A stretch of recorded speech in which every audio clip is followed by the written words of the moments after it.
Hello there, and welcome to What's Your Story podcast. I'm Missy Day. And I am Michelle Housebeck. And with us is a super awesome guest that we have.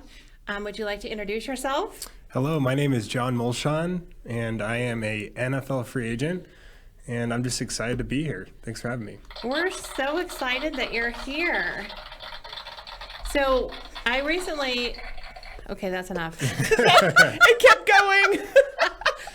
I recently was at a new networking group, and you stood up and said that it was doing the "Are you looking for work" kind of a thing, and you stood up, and of course my antenna was like, let's go ask him to be on the podcast, and we chatted, and you're here. I am. Thank you. I'm so excited. Us too. We are too. So this is your first podcast, is that right? Yeah, first podcast. A lot of interviews, but this is the first time, it's been kind of sit down, have fun, don't be too serious, answering questions that you probably shouldn't answer as far as football goes. So this is cool. So we chatted a little bit the other day, and one thing that really stood out to me, so you were kind of into finance, right? Mm-hmm. Tell us what you did at 5 years old. At 5 years old? Yes. I was doing karate. But didn't you have like an epiphany or something about like Apple? Oh, yeah. So you're talking about investing. Yes, investing. Yes. Well, this was actually in the sixth grade, I believe. I was taught by my parents. My parents are both bankers. My dad was a banker. He did it for 50 years, and my mom is still doing things like that. And they just taught me money, right? Like how to save, things to do, what is investing.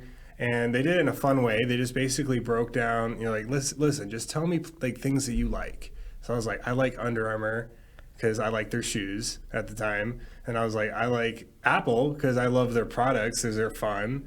And those are like two of the companies that I remember choosing as a kid to invest, $100, $200 in. My parents gave me the money, but I just had fun with it, and it worked out well. And it's not that I'm not a millionaire now. It's not like that at all. But it was a great experience, and it really helped me develop, and really it was just the start of my financial involvement as far as learning about those kind of things. So.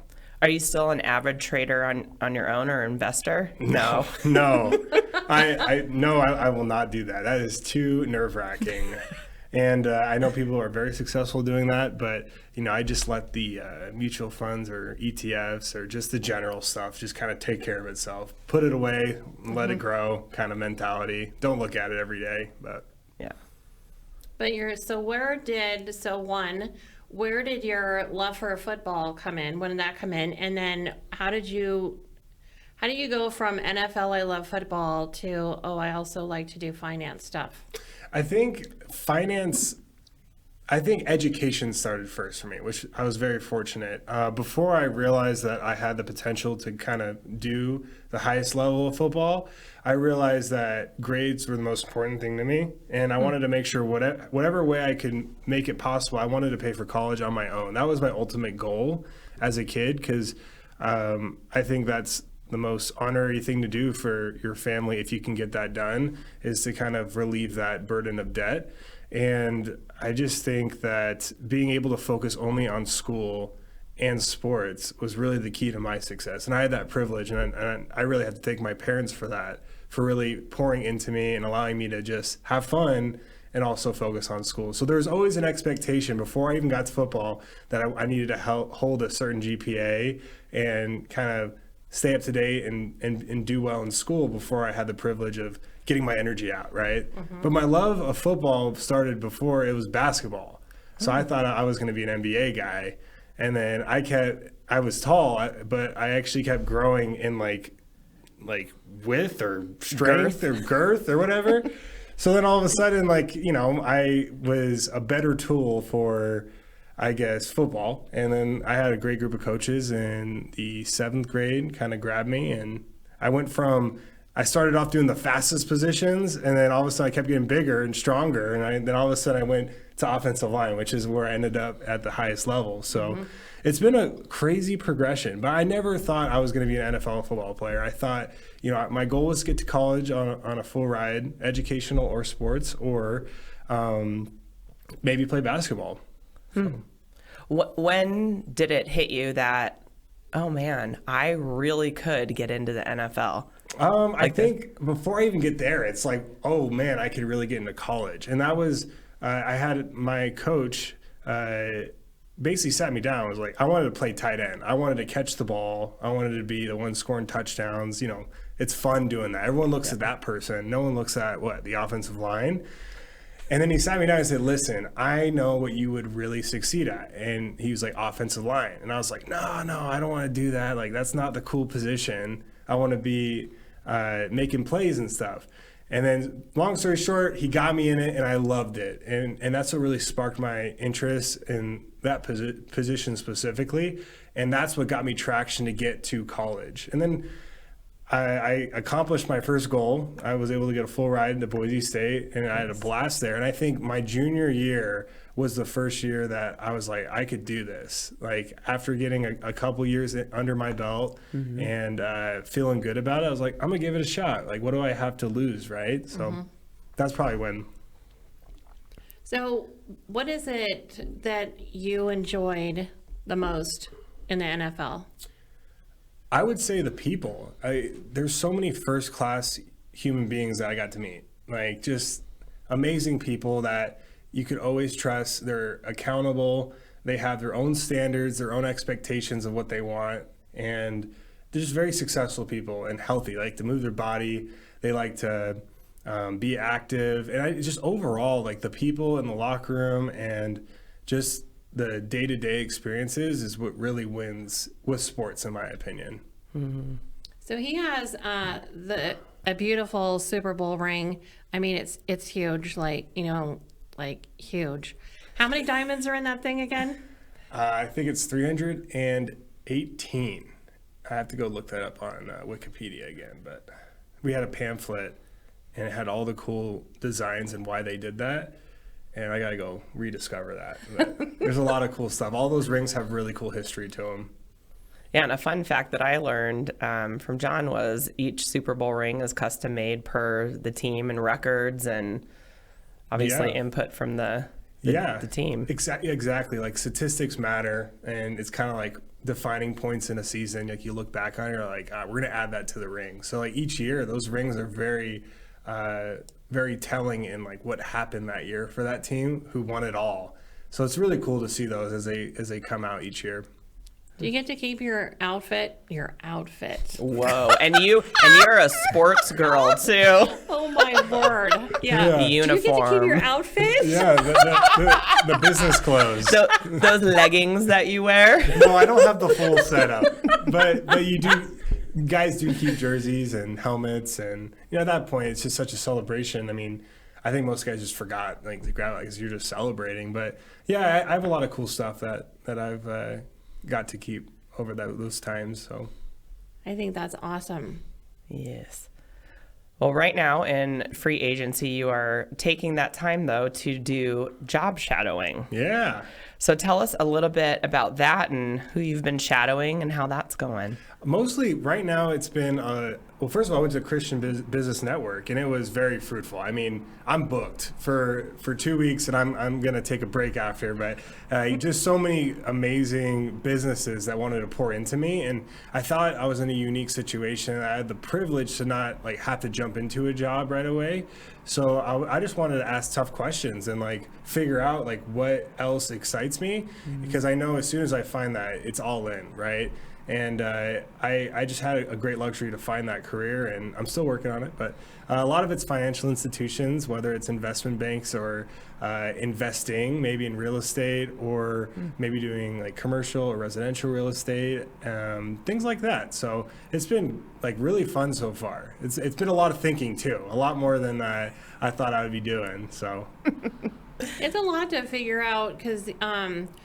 So I do business coaching, and the first thing I tell people is really sit down and think about like who you are and what makes you happy, and kind of like fall into that, so you're not stuck in a square peg round hole situation. Yeah, I agree. So if you could just like pick whatever the thing that you would like to go to next, would it be something financial or would it be something different? Yeah, I think combining my bachelor's degree in finance with something that is a little bit more, I don't want to say active, but like doing something more, like whether that's financial literacy, I think would be really cool because you're still connecting with a lot of people. There's a ton of purpose in that career as well.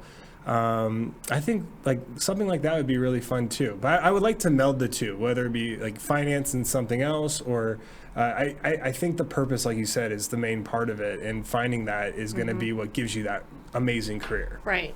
Yeah, finding your joy. Yeah, right. And I'm thankful that I had the time to do that. Not many people are able to do that, so I'm very fortunate for that. Maybe you could like play offense for the Tennessee Titans, because that would make me happy. Yeah, I'm not closing the chapter. I'm staying ready. I am staying ready, and I'm enjoying it. I'm a Packer fan, and we always, need people on our Whatever line. team wants to pay you, right? It's all that matters.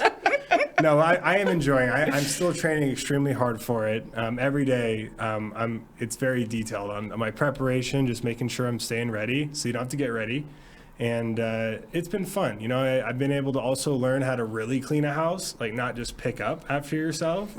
I'm talking like, like washing dishes all the way through, not just putting them on the rack, but putting them away. It's the little things, right? Like that you don't really think about, like cleaning the floors, like, Bona, like the floor cleaners. That's awesome. It's like, It's so much fun. I didn't even think, I'd learned so much from something so simple, but just taking a moment to slow down and recollect your thoughts it's been very cool. So I like that. Well, that could be another possibility. I mean, how many times, I know I am all the time, people will ask me, like, who do you know that's a reputable house cleaner? See? There you go. You don't know. Okay. See, I create brands. I own a branding agency, and that could totally work. Right? If you start a home or office cleaning business, why not? We can do something with that. See, the sky is the limit. That's the beauty That's of right. this situation. You can do anything you want. Yeah. Absolutely. Who do you want to be? Exactly. You get to create it. Yeah, that's the fun part. But yeah, I mean, I think the cool thing about football and what I enjoy, aside from the players, is that I truly believe that faith and football go hand in hand. I can't imagine playing the game without believing. And because it is very physically demanding and more mentally at the highest level than anything. And it's been something that's really helped me through the process. And, it goes the same, right? And leading onwards, if that is another career or really wherever you find yourself. So those are the things that like I keep thinking about when I think about my previous experiences and what comes to mind. So we were talking earlier about, being in the NFL, there's going to be rejection, right? Along the way, the extreme highs and the extreme lows. So how do you mentally, spiritually deal with that? Do you have a process that you go through, certain things that you do so you don't get stuck in that negative? Yeah, I think it's kind of difficult to find yourself or to really see where you're at. It kind of just hits you, right? Like I've been brought up to make sure that football wasn't my identity, but still, like even when it happens, like you kind of like get shuddered a little bit. You're like, wow, like I'm not, on the field right now, and it's actually a very difficult feeling to just shrug off. So yeah, I think I have an amazing network. I have a beautiful, extremely supportive fiance that has been with me since middle school, which has been amazing. I told her I loved her in middle school, but she ended up, splitting ways with me. She's like, I can't handle that right now. She broke up with me.